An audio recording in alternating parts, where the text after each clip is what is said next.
দিলীপ শইকীয়া ডাঙৰীয়া, আমাৰ মাজত উপস্থিত মন্ত্ৰী জয়ন্ত মল্ল বৰুৱা ডাঙৰীয়া, সাংসদ বিজুলী কলিতা দেৱী ডাঙৰীয়ানী আৰু উপস্থিত আমাৰ দলৰ সতীৰ্থসকল।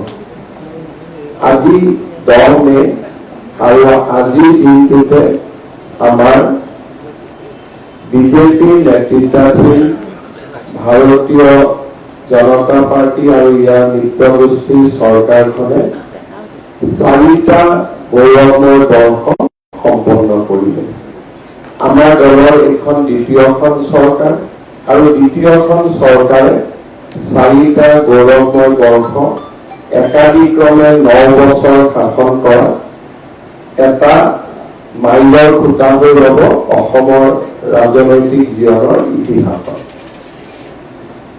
সাধাৰণতে এই দিনটোত আমি কিছু কাৰ্যসূচী অনুষ্ঠিত কৰোঁ আৰু স্বাভাৱিকতে চৰকাৰ এখনে এটা মাইলৰ খুঁটি স্পৰ্শ কৰিলে দলীয় আৰু শুভাকাংক্ষীসকলে এটা দিনটো উদযাপন কৰাৰ পৰম্পৰা আমাৰ আছে। কিন্তু আজিৰ দিনটো স্বাভাৱিক নহয়, যিটো সময়ত আমাৰ সেনা বাহিনীৰ জোৱানসকলে সীমান্তত দেশৰ সুৰক্ষাৰ কাৰণে, দেশৰ ৰক্ষাৰ কাৰণে জীৱনপণ আগবঢ়াইছে, সেই মুহূৰ্তত আমি উৎসৱ বা আমি উদযাপন কৰাৰ পৰিৱৰ্তে আজিৰ দিনটোত সেনা বাহিনীৰ জোৱানসকল যাতে সফল হয়, ভাৰত মাতৃ যাতে সুৰক্ষিত হৈ থাকে আৰু আমি পৃথিৱীৰ বুকুৰ পৰা সন্ত্ৰাসবাদ সম্পূৰ্ণৰূপে শেষ কৰিব পাৰোঁ, নিষেধ কৰিব পাৰোঁ, তাৰ কাৰণে আজিৰ দিনটোত আমি সকলোৱে লগ হৈ প্ৰাৰ্থনা কৰিম। প্ৰধানমন্ত্ৰী নৰেন্দ্ৰ মোদী ডাঙৰীয়াৰ নেতৃত্বত আমাৰ দেশখন সকলো ফালৰ পৰা সুৰক্ষিত হওক, বিকশিত হওক, আজি আমি তাক কামনা কৰোঁ। মই 2-3টা কথাৰে সামৰণি মাৰি এই সময়ছোৱাত আমাৰ দায়িত্ব থাকিব। আমি বিশেষকৈ মই 3টা কথাৰ প্ৰতি ভাৰতীয় জনতা পাৰ্টীৰ কাৰ্যকৰ্তাসকলক চকু দিবলৈ আহ্বান জনাম। সেনা বাহিনীৰ জোৱানসকল সীমান্তত আছে, স্বাভাৱিকভাৱে তেওঁলোকৰ পৰিয়ালসকল চিন্তিত হৈ থাকিব। নিজৰ আপোনজনৰ সুৰক্ষাৰ বাবে তেওঁলোকে ভগৱানৰ ওচৰত নিশ্চয় প্ৰাৰ্থনা কৰিব। সেই প্ৰাৰ্থনা ব্যক্তিগত হ'ব নালাগে, গোটেই অসমবাসী ৰাইজৰ হ'ব লাগে। সেইবাবে মই ভাৰতীয় জনতা পাৰ্টীৰ কাৰ্যকৰ্তাসকলক অনুৰোধ কৰিম যে যি গাঁও বা যি নগৰ, যি চহৰৰ পৰা সেনা বাহিনীৰ জোৱান আছে, তেওঁলোকৰ পৰিয়ালৰ লগত সম্পৰ্ক ৰখা, মাত কথা ৰখা আৰু এই সময়ত তেওঁলোকক যি সহযোগিতাৰ প্ৰয়োজন তাক আগবঢ়োৱা, এইটো হ'ল আটাইতকৈ আমাৰ ডাঙৰ দায়িত্ব। আমি খবৰ ল'ব লাগিব যে মোৰ গাঁৱত অমুকজন জোৱান সেনা বাহিনীত আছে, অমুকজন অফিচাৰ এয়াৰফৰ্চত আছে, অমুকজন বিষয়া নেভিত আছে, এই বা অমুকজন বিষয়া CRP BSFত আছে, যোনে সীমান্তত আজি যুঁজ কৰি আছে। সেই পৰিয়ালসকলক খা খবৰ লৈ থকা, তেওঁলোকৰ ঘৰত অসুবিধা হৈছে, ল'ৰা ছোৱালীৰ অসুবিধা হৈছে, যাতে পৰিয়ালে কৰ্মৰত সেনা বাহিনীৰ জোৱানজনক জনাব নালাগে। কাৰণ তেওঁৰ মনত চিন্তাৰ উদ্বেগ হ'ব। পৰিয়ালৰ প্ৰতি চিন্তা থাকিলে স্বাভাৱিকভাৱে যুদ্ধত তেওঁলোকে মনোনিৱেশ কৰোঁতে ক'ৰবাত নহয় ক'ৰবাত অলপ সময়ৰ কাৰণেও যদি দ্বিতীয় চিন্তা এটা আহে, তাৰ কাৰণে দেশৰ আৰু তেখেতৰ দুয়োজনৰে ক্ষতি হ'ব। কিন্তু সেই চিন্তাখিনি যদি আমি লৈ লওঁ যে মোৰ ল'ৰাটোৰ এডমিশ্যনৰ কাৰণে চিন্তা হৈ আছে, মোৰ মা বেমাৰ হৈ আছে, মাৰ ঔষধৰ কাৰণে চিন্তা হৈ আছে, সীমাত থকা সেনা বাহিনীৰ জোৱানজনে যেতিয়া গম পাব যে মোৰ পৰিয়ালটোৰ দায়িত্ব বিজেপিয়ে লৈছে, তেতিয়া তেওঁ নিশ্চিতভাৱে তেওঁৰ দায়িত্ব পালন কৰিব। মই ৰাজ্যিক সভাপতি দিলীপ শইকীয়া ডাঙৰীয়াক বিনম্ৰতাৰে অনুৰোধ কৰিম যে আমাৰ বুথ কমিটিৰ পৰা মণ্ডললৈকে আমি এটা নিৰ্দেশ প্ৰেৰণ কৰিব লাগে সেনা বাহিনীৰ জোৱানসকলৰ ঘৰত যোৱা, তেওঁলোকক মাত কথা দিয়া আৰু তেওঁলোকৰ প্ৰতিটো সুখ দুখৰ সমভাগী হোৱা, যাতে তেওঁলোকে নিজকে নিৰাপদ অনুভৱ কৰে। আমি পৰ্যাপ্ত নিৰাপদ অনুভৱ কৰিব, সেনা বাহিনীৰ জোৱানজনীয়ে নিৰাপদ অনুভৱ কৰিব। আৰু এনেকুৱা বিষয় যদি চকুত পৰে যে নহয় এই বিষয়টো জিলা ৰাজ্যিক পৰ্যায়ত সমাধান হ'ব লাগিব, তেওঁলোকে যাতে খবৰ দিয়ে। এটা মই ভাবো যে আমাৰ দলে আজিৰে পৰা এই কামটোত আমি আমাক নিয়োজিত কৰিব লাগিব।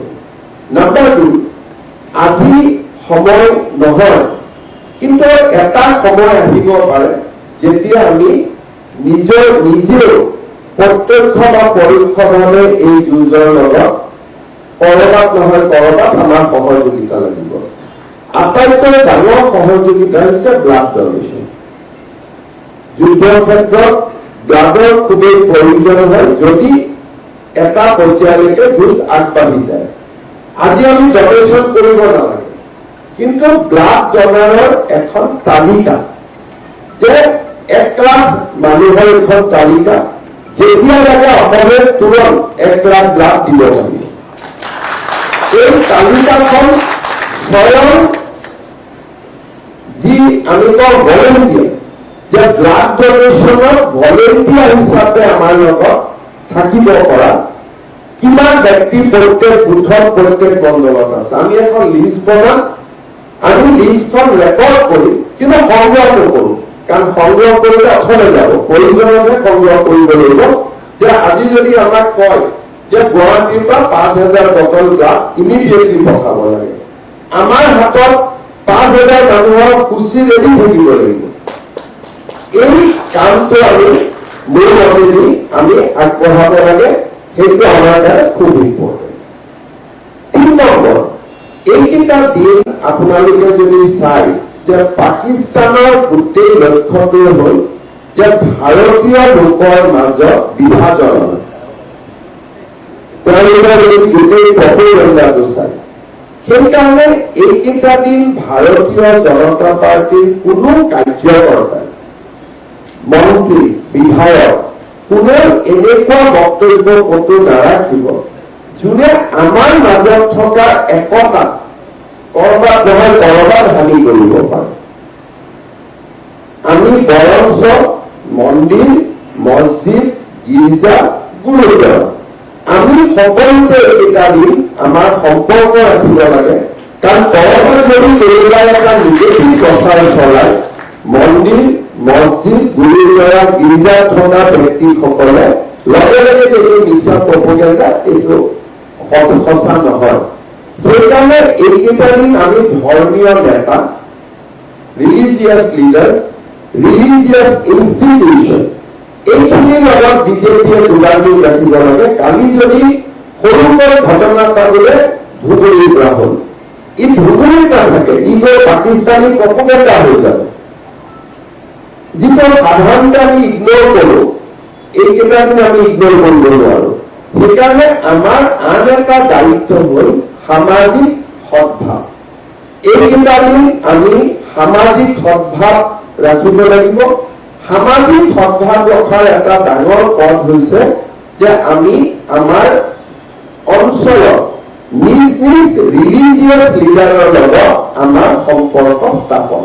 যে আজি যদি কিবা এটা ঘটনা হৈছে য'ত নেকি পাকিস্তানে প্ৰপেগেণ্ডা কৰিছে এগেইনষ্ট হিন্দু, তেতিয়া হিন্দুৰ মন্দিৰৰ পূজাৰীজনে ক'ব যে নাই এইবিলাক বিশ্বাস কৰা নহয়, পাকিস্তানী। কোনোবা নহয় ভাৰতত খ্ৰীষ্টিয়ানৰ ওপৰত অত্যাচাৰ চলিছে, গীৰ্জাৰ ৰাজজনে ক'ব যে ইয়াত একো হোৱা নাই, এইবিলাক কি কৰিছে।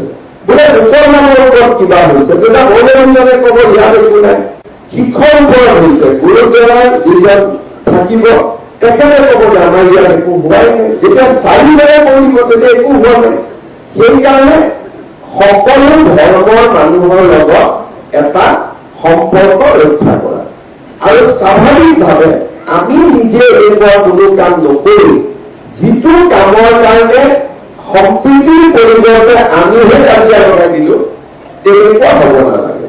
ফাইনেলি মই এটা অনুৰোধ কৰিম, অহাকালি পঞ্চায়তৰ ৰিজাল্ট দিব। ভালো হব, কৰবাত বেয়া হব, কৰবাত ভাল হব। কিন্তু আজিৰ দিনটো ভাল হলেও বহুত উৎসাহ দেখুৱাৰ সময় নহয়। কাৰণ ভোট নিদিয়াজন মানুহেও কিন্তু সেনা বাহিনীৰ লগত আছে, দিয়াজন বিজেপিৰ লগত আছে, কিন্তু নিদিয়াজনো সেনা বাহিনীৰ লগত আছে।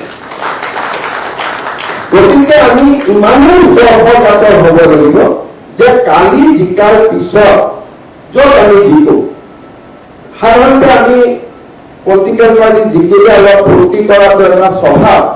অহাকালি টিভিৰ স্ক্ৰীণত আমি সেইটো দেখা পাব নালাগে।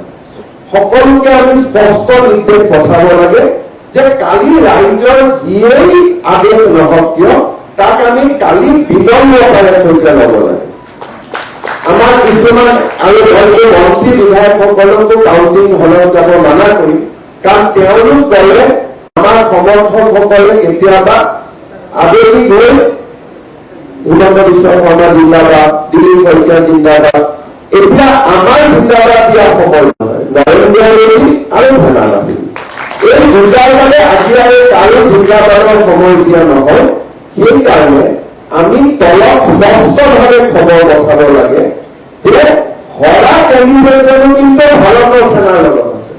সেইকাৰণে অহাকালি কাউন্টিং হয়, কাউন্টিঙত ভাল বেয়া যি হব হলৰ ভিতৰত হব, যে কোনোবা জিকিব লাগিব, কাউন্টিং হলে কোনোবা জিকিবই, কোনোবা হাৰিবই, আৰু আমি ইলেকশ্যনৰ ৰিজাল্টটো পিছুৱাই থব নোৱাৰো। কাৰণ তেতিয়া মানুহে সন্দেহ কৰিব যে বিজেপিয়ে ৰিজাল্টটো পিছুৱাই দিছে, বাকচত বা কি কৰি দিয়ে। সেইকাৰণে কালিৰ পৰ্বটো আমি যেনে তেনে শেষ কৰিব খুজিছো। আন দলে কি কৰে নকৰে বেলেগ কথা, বিজেপিৰ দায়িত্ব আটাইতকৈ বেছি। গতিকে বিজেপিৰ ৰেছপন্সটো কালি নিজাৰ ৰেছপন্স হব। প্ৰাৰ্থীসকলে জিকিছে, কোনোবা এটা মন্দিৰতে ভগৱানক ধন্যবাদ জনাব, কিন্তু শোভাযাত্ৰা ওলোৱা, শোভাযাত্ৰা ওলোৱাৰ লগে লগে পৰাজিতজনৰ মনটো বেয়া লাগিব। এতিয়া দেশত কাৰো মন বেয়া কৰাৰ সময় নহয়। সেইকাৰণে বিজয়ী আৰু পৰাজয় পৰম্পৰা দুয়োজনে আমাৰ মানুহ। সেইকাৰণে অহাকালি বিজেপিৰ কেণ্ডিডেটসকলে যাতে খুব সংযমেৰে নিজৰ দায়িত্ব পালন কৰে, সিও আমাৰ দায়িত্ব।